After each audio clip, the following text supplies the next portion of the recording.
больше, конечно. Назад чуть-чуть.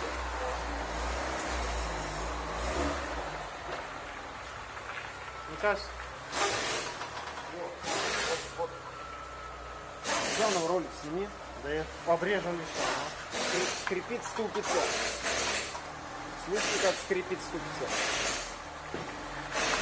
Подойди поближе. Именно когда назад человек. Вперед тоже двигайтесь.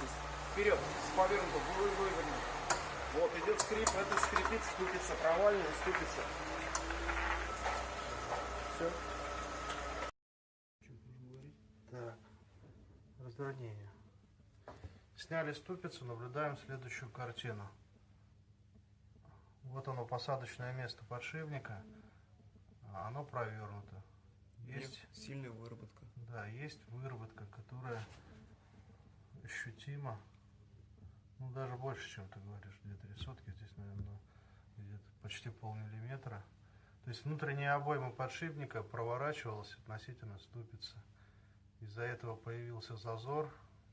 И ступица скрипела. И ступица в этом месте, так как Скрипела обойма проворачивается. подшипника. Да, ступица скрипела. Вот, собственно, причина скрипа. А происходит это все из-за того, что изначально ступица провалена, да? Провалена посадочная. Место под подшипником. Да. И это в основном на всех заводских ступицах.